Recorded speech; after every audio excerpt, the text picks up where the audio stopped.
Melissa, have you finished your health check yet? Are there any results? I've been anxiously worrying about you all day, unable to concentrate on work. I've checked everything. I have the results, but I don't really want to discuss it right now. I need some time to compose myself. Why are you shutting me out? Are the results not good? Just tell me, and we'll face it together. Well, I have breast cancer, and they said it's an advanced stage, spreading rapidly. The doctor insisted on immediate hospitalization because it's becoming dangerously life-threatening. Oh my god, how advanced is it? How far has it spread? Can we treat it right away? Will you be okay if you undergo surgery now? Joseph, I'm in complete disarray. The doctor mentioned further tests are necessary to determine my survival rate.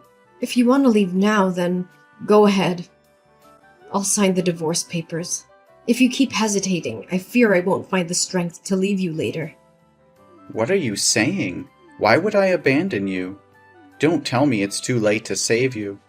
No, there's still a chance for me. But the treatment could be prolonged and incredibly exhausting, possibly lasting several years with substantial financial costs. I'm just afraid you won't be able to handle the immense pressure and the troubles that may come along. No, sweetheart, don't think so poorly of me. Haven't the past 2 years of love and 1 year of marriage shown you my commitment? I accept it all, and I'll stand by your side no matter what happens. So let's face this together, openly. Joseph, thank you. Well, here it is. It appears the cancer is even more advanced than I thought. Preserving breast tissue might be challenging. The doctor mentioned a mastectomy, chemotherapy, and radiotherapy as necessary for my survival, which means I won't be the same as before. Honey, I'm not an expert, so I'll scour the internet for more information. Maybe the way I phrase it isn't accurate, but does that mean they'll remove your breast tissue? Yes, exactly as you said. Well, if I'm fortunate, they won't have to remove all of it, just a portion. I can't even begin to imagine it. What's going to happen? Will your breasts just change? It's hard to say for sure, but it's likely that their shape will be affected. They might become asymmetrical or even lose their natural appearance. I'm sorry if it turns out that way. No, I should be the one apologizing. It's my negligence that has led to this critical situation. I should have taken you to the doctor when you first mentioned breast discomfort 2 months ago, but I've been too consumed by work to be there for you. It's all my fault, Melissa. I'm deeply sorry for failing you. No, please don't blame yourself. This isn't your fault. Are you concerned about how this change will affect your attraction to me? I understand if you find it difficult to accept. Don't say that. I didn't marry you for your physical appearance, Melissa. I don't care how your breasts look. My love for you is far deeper than that. But there's something else, Joseph. The doctor advised against getting pregnant during the treatment because it could harm the baby due to the medications involved. This means our dreams of having a child might have to be postponed indefinitely. Can you handle that? If you feel it's too much to bear, I'm willing to leave so you can find a partner who can give you everything. If I wanted someone perfect, I wouldn't have chosen you. You're the most important person in my life, and I don't care if we can have biological children or not. All that matters to me is that we face this together as a team. If we can't have our own children, we can explore other options like adoption.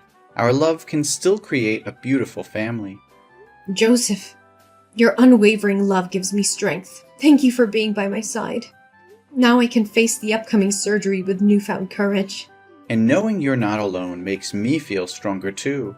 I thank God every day for bringing you into my life. I'm grateful to have you as my husband, Joseph. I love you more than words can express, my dear. Now, take some rest and get ready for our date tonight. I'll take you to our favorite restaurant, where we can cherish each moment together. Yes, Joseph. I look forward to it. Hey, Melissa. I heard from Joseph. He just stopped by my house and told me about your condition. Since he has to go on a business trip for a few days, he asked me to take care of you.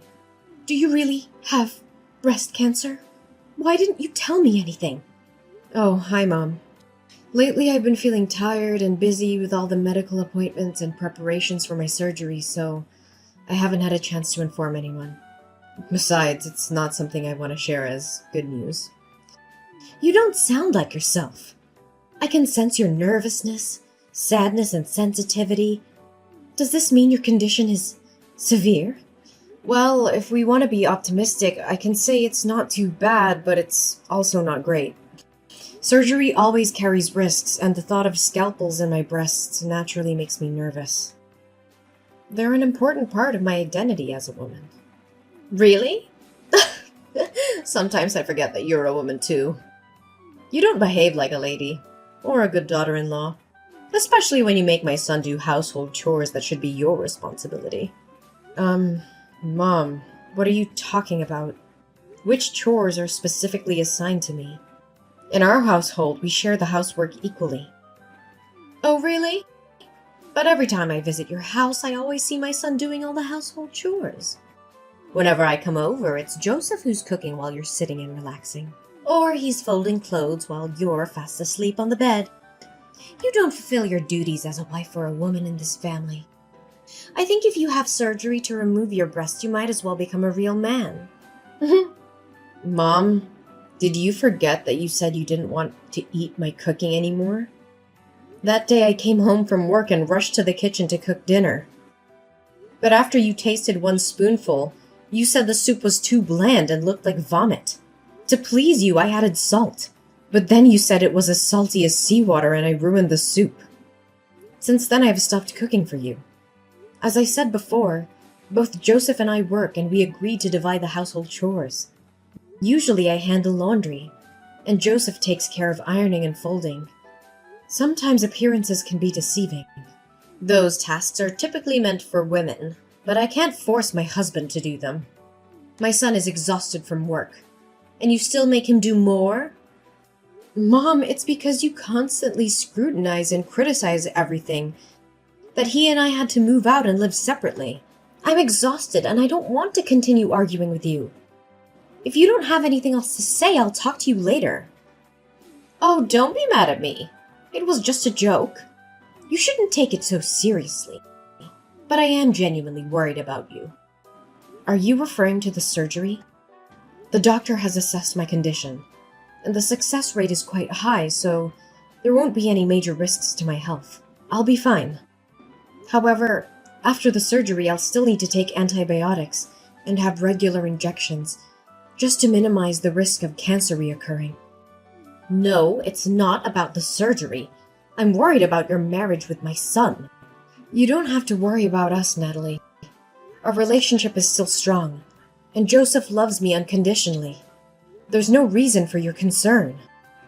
That's what I've always feared. My foolish child, always thinking of others before himself. Shouldn't he be looking for someone else? Someone without all these complications? Mom, I don't appreciate any of these jokes at all. Joseph has made it clear that my appearance or any physical changes won't affect his love for me. Oh, come on. You know Joseph is just being kind. What about when reality hits? After the surgery, with your changed appearance, it won't be as appealing, even though I never found you attractive to begin with. And Joseph, attending corporate parties, needing a beautiful companion, will he still be satisfied with you then? I can dress in a way that hides any changes, and I can wear supportive undergarments. It's not something that will be obvious to others. Only you and Joseph know about it. Aren't you afraid he'll get tired of you and eventually seek someone else? You'll end up even more miserable and desperate when that happens. Maybe you should consider divorcing Joseph preemptively. I offered to divorce Joseph when I first found out about my diagnosis, but he assured me he would stand by me no matter what. It's not my decision to make alone. Besides, beauty is subjective, and Joseph sees beyond physical appearances. You're always so argumentative, Melissa. That's why I say you lack femininity. And what about children? After the surgery, you won't be able to have children anymore. Joseph has always wanted a child. Do you have the heart to make him so sad? The inability to conceive is temporary during the treatment. We have discussed it and Joseph is willing to wait. We have even considered adoption as an option to fulfill our desire for a family. No! I absolutely disagree with that. Adoption? I never approved of such a thing. The primary duty of a woman is to give birth, and if you can't fulfill that, you don't deserve to be my daughter-in-law. And how many more years will you make me wait for a grandchild? I'm over 60. I don't want to wait any longer. This is not something you can dictate, Natalie. Your reasons for happiness are ridiculous. What is it you really want to say? You are an insufferable daughter-in-law. Don't you understand that you should respect your mother-in-law? Fine. Let's be direct then. I want you to divorce Joseph. I can't accept having a messy, sick, and weird daughter-in-law like you. I believe you're incapable of giving birth to a child for Joseph. And even if you did, I question the child's health. What if they also face the same challenges? Or if they are teased for not having a normal mother? It's selfish of you to only think of yourself. You do realize that breast cancer isn't contagious, right? Besides, I don't want to divorce Joseph.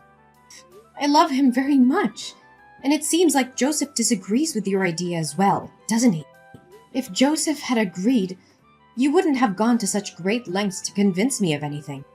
I have already introduced Joseph to a friend's daughter. I really like that girl and want her to be my daughter-in-law. But I don't understand what it is about you that Joseph loves so much. So if you want a divorce, go ahead. I won't give you a hard time. No, absolutely not. I think that settles it, doesn't it? Now, I have to go for my hospital visit, so I won't be able to argue with you any longer. Besides, maybe I don't need your care as Joseph asked. I believe I'll be better off without your help. Goodbye. You're so stubborn. We'll see about that. But mark my words, Melissa. One day, Joseph will come to his senses and realize that he deserves better than you.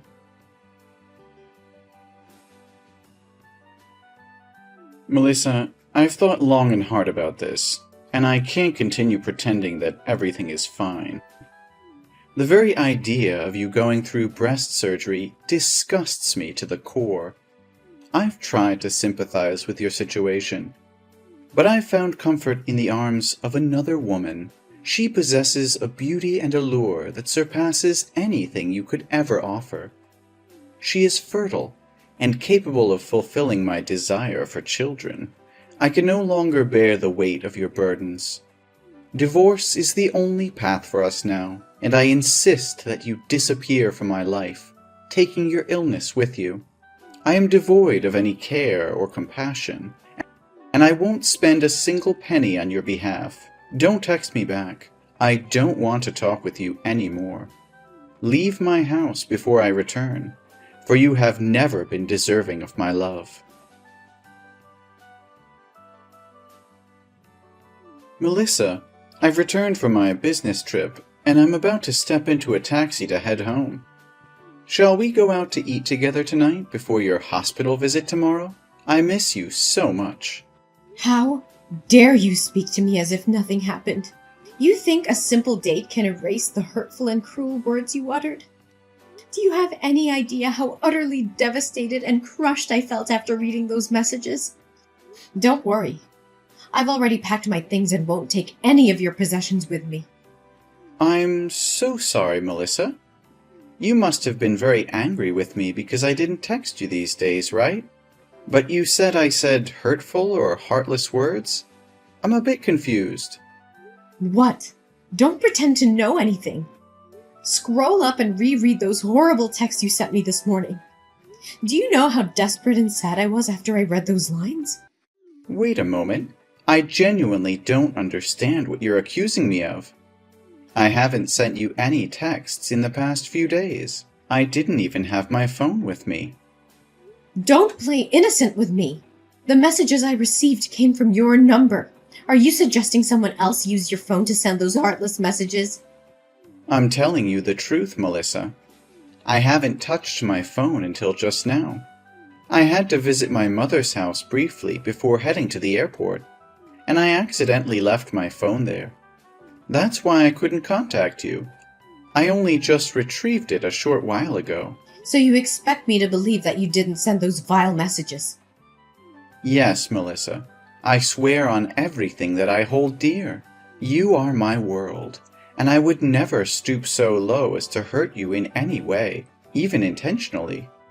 How can I be certain that you're telling the truth? Can I truly trust you after this betrayal? I understand your skepticism, but I assure you I'm being honest. In fact, I had a crucial meeting with a client this morning. If you need proof, you can verify it with my colleague. I even rushed through my work to be home with you earlier. I haven't had a moment's rest since. All right, Joseph. I believe you. I'm sorry for jumping to conclusions earlier. No, I understand why you thought that way. It's understandable since it came from my phone number. But who would do such a thing to make you misunderstand me? Is it possible that someone hacked into my phone just to play this cruel joke on you, knowing about your battle with breast cancer? Hold on a moment. I think I may have an idea who could be behind this. When I initially read the messages, I was overwhelmed with sadness and disappointment, and I didn't take the time to analyze the situation carefully. However, upon rereading them, I noticed some suspicious clues. What? Do you have a suspect in mind? Please tell me. It's all speculative at this point, and nothing is certain.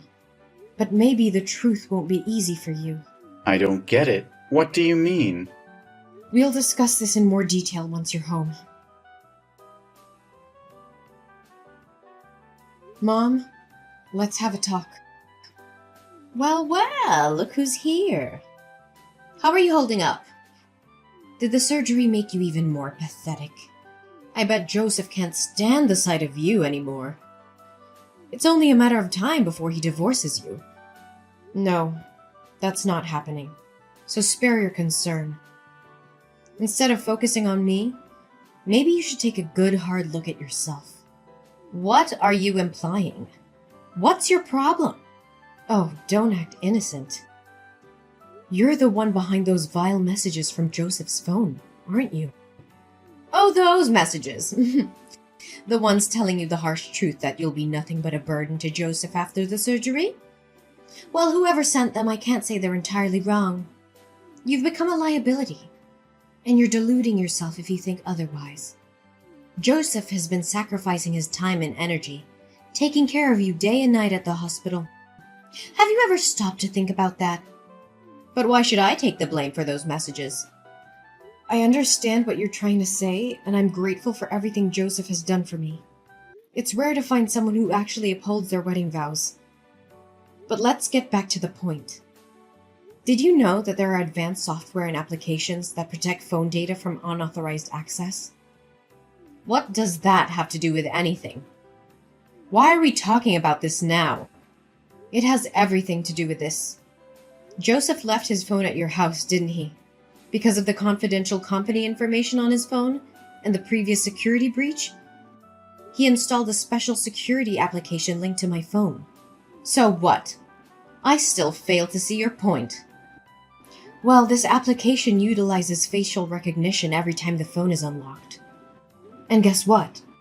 The person who sent those messages entered the wrong password repeatedly until they finally entered my wedding date correctly. As a result, the application captured a photo of that person. And you know what's even more interesting? It looks a lot like you, Mom. That means nothing. It's not proof that I sent those messages. I was simply looking for something on Joseph's phone. What's your problem with that? You're right. It's not proof if you were innocent. But here's the kicker. The timing of those messages coincides with the time you were trying to access my husband's phone, Natalie. And there's another thing you probably didn't notice because it's become a habit of yours. Using the sign to end a sentence, while Joseph never does. You call that evidence? It's utterly ridiculous. Yes, it may not be definitive proof of your guilt, but it's substantial enough for me to take legal action against you for impersonation and the defamation of my career. I've already reported the incident to the police. If you're innocent, there's no need to be afraid. If the real culprit is you, I will offer you a sincere apology. What? Why would you involve the police in such a trivial matter? You're blowing this way out of proportion. It may seem trivial to you, but it's a serious violation of my privacy and emotional well-being. I won't allow someone to harass me and spread malicious lies without consequences. This isn't just about the messages. It's about the betrayal and the intent behind them. I won't tolerate such behavior from anyone, not even family. I can't believe you would go to such lengths over a misunderstanding. You're being unreasonable and exaggerating the situation. We're a family, Melissa. We should be able to resolve our issues without involving the police. Are you suggesting we handle this matter within the family? Do you admit that the culprit is someone within our own home? Is it Jason? Should I confront my father-in-law about this when he visits me at the hospital? What? Is Jason there? No, you can't tell him! I'm sorry, but it's too late for that. I've already exposed your actions. I told them everything. And you know what? Jason is disgusted by your cruelty and heartlessness. He wants a divorce, Natalie. He no longer wants anything to do with you. And Joseph decided to cut ties with you too. We're no longer a family. Melissa, please, I beg you to help me. I can't bear the thought of losing Joseph and Jason. They're my world, my everything. I'll do whatever it takes to make things right. I'll grovel. I'll beg. I'll do whatever they want. Just please convince them to forgive me. I can't live without them. Natalie, your actions have caused immense pain and shattered the trust that Joseph and Jason had in you. Rebuilding that trust will not be easy, if it is even possible. You must understand the gravity of what you've done. It'll take more than empty promises and desperate pleas to mend the bonds that have been broken. I will do whatever it takes, Melissa. I'll prove to them that I've changed, that I'm no longer the person who inflicted such pain upon you. Please, I'm begging you, give me this opportunity to make things right. I can't bear the thought of losing my family forever. It's ironic, isn't it? You don't want to lose your own family, yet you are willing to destroy mine. Begging me in vain won't change the fact that you have to face the consequences of your actions. So instead of staying there, begging for forgiveness, I suggest you prepare yourself for the legal proceedings ahead. You'll have to answer for both insulting me and seeking a divorce from Jason. My determination to seek justice prevailed as the legal proceedings unfolded. The court recognized the gravity of Natalie's actions and the immense damage she had caused.